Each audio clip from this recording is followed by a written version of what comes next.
Olá, queridos! Hoje nós vamos começar os estudos de sintaxe, ok?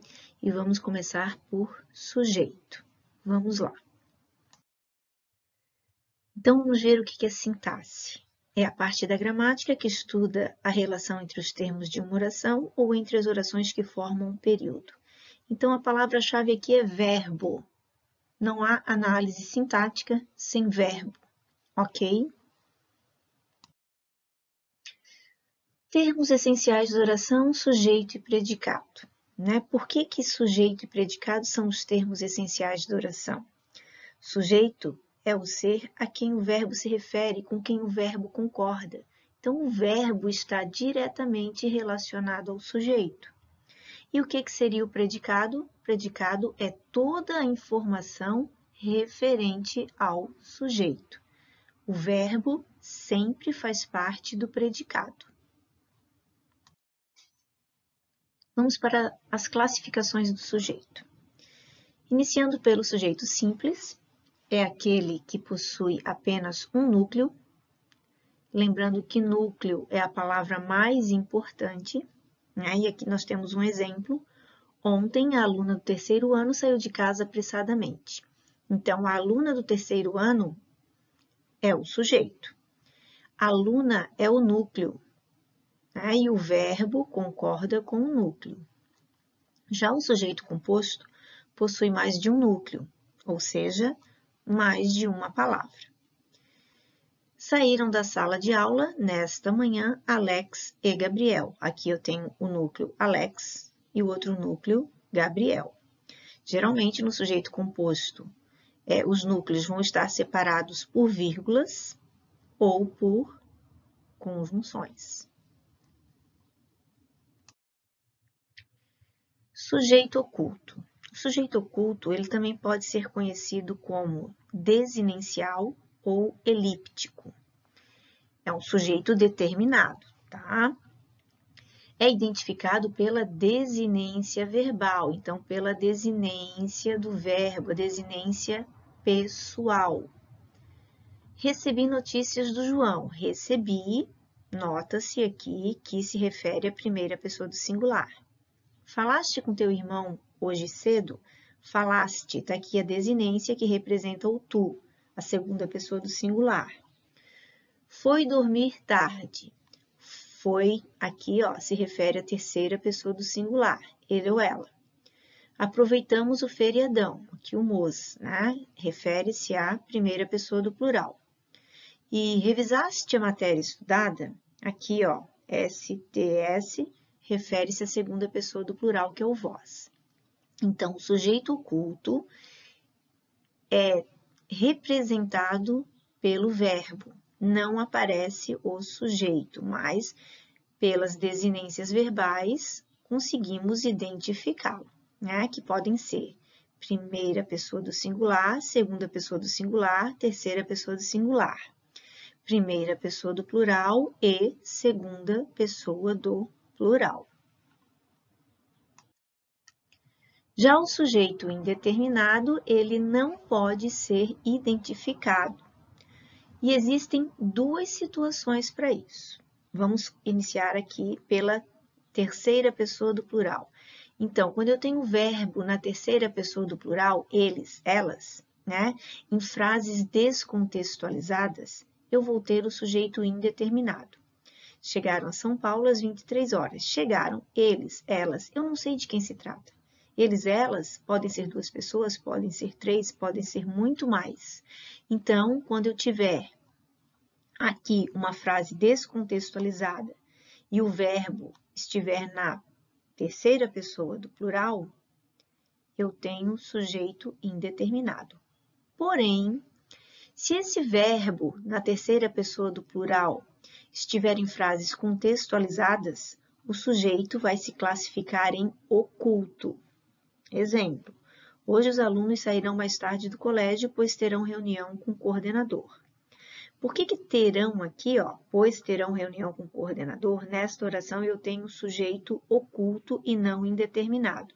Porque eu sei quem são essas pessoas que terão reunião com o coordenador, visto que, no contexto, aqui, ó, os alunos sairão mais tarde do colégio. Aparecem aqui, ó, os alunos. O sujeito está evidente no contexto. Já a segunda situação de sujeito indeterminado é quando eu tenho o verbo na terceira pessoa do singular, mas a partícula se, que eu chamo isso aqui também de índice de indeterminação do sujeito, tá? Mas eu não posso ter qualquer verbo, mas apenas verbo transitivo indireto, verbo intransitivo e verbo de ligação. Aqui, ó, precisa-se de mais empatia neste momento. Então, precisar está acompanhado da partícula se, é um verbo transitivo indireto, ó, visto que exige uma preposição. Chegou-se cedo à reunião. O verbo chegar é um verbo intransitivo, está acompanhado da partícula se, né? Então, deixou o sujeito indeterminado. Foi-se feliz naquela escola. O verbo, aqui o verbo ser, né? É um verbo de ligação. Está acompanhado da partícula se. Por isso, eu vou ter sujeito indeterminado. E nessas três situações aqui, obrigatoriamente o verbo tem que ficar na terceira pessoa do singular. Eu não posso pluralizar. Se por acaso eu tiver verbo transitivo direto ou verbo bitransitivo, eu não vou ter sujeito indeterminado. Isso significa que o verbo vai estar na voz passiva e eu vou ter sujeito determinado, tá? Ele será simples ou composto. Com relação ao sujeito inexistente, é quando eu não tenho sujeito na oração, né? Então, quais situações? Primeiramente, eu coloquei aqui o verbo indicando o fenômeno natural.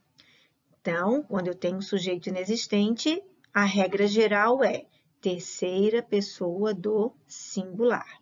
Então, choveu muito em Florianópolis no mês de junho. Então, o verbo chover, ele não pode ser flexionado em pessoa, é um verbo impessoal, né? Então, não tem o sujeito. Porém, tais verbos, esses que indicam fenômenos da natureza, no sentido figurado ou indicando o próprio fenômeno, apresentam sujeito. Se apresentam sujeito, vão fazer a concordância com esse sujeito. Exemplos. Choveram pétalas de rosa sobre o casal recém-casado.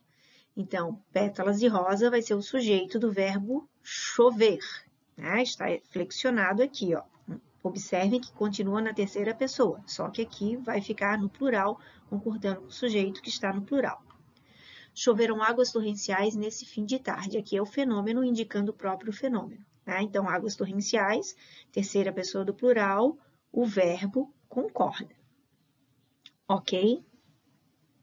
A outra situação que é muito importante, tá? E que geralmente apresenta muito problema em redações, é o uso do verbo haver como sinônimo de existir, ocorrer ou indicando o tempo. Obrigatoriamente, esse é um verbo impessoal nestas duas situações, portanto, não tem sujeito. Se não tem sujeito, ele obrigatoriamente também fica na terceira pessoa do singular. Exemplos. Havia muitas pessoas desabrigadas naquela região.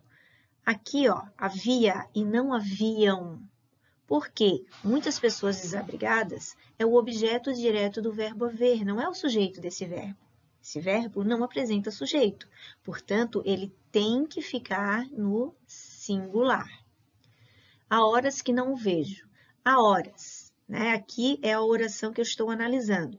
Está no sentido de tempo, portanto, não há plural. O verbo fazer e o verbo estar também indicando tempo, eles ficam na terceira pessoa do singular, porque não apresenta sujeito.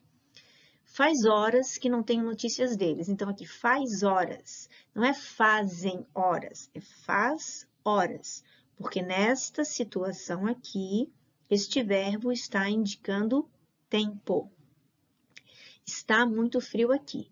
O verbo estar, no sentido de tempo, também terceira pessoa do singular. Então, a atenção que eu peço é para o verbo fazer, indicando tempo, e o verbo haver, como sinônimo de existir e ocorrer, ok? A quarta situação de oração sem sujeito é com os verbos chegar, bastar e passar, acompanhados da preposição de.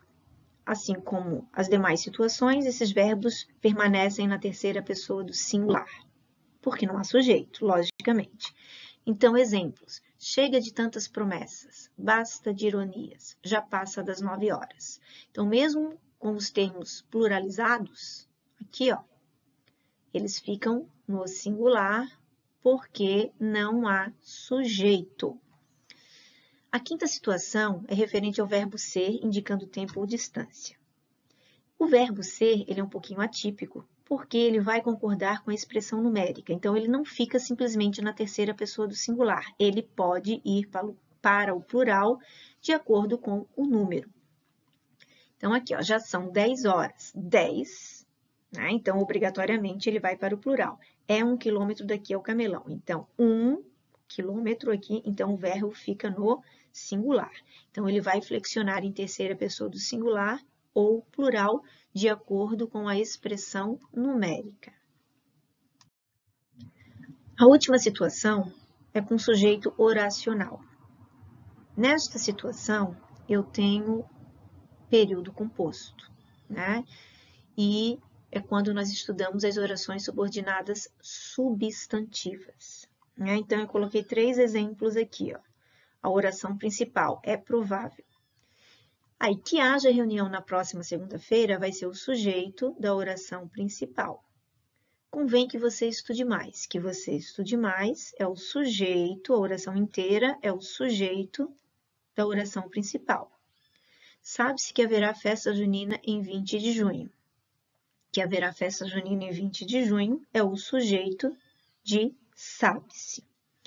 Essas orações, elas são denominadas orações subordinadas substantivas subjetivas. Mas isso nós vamos ver mais tarde, ok? Bem, galera, era isso.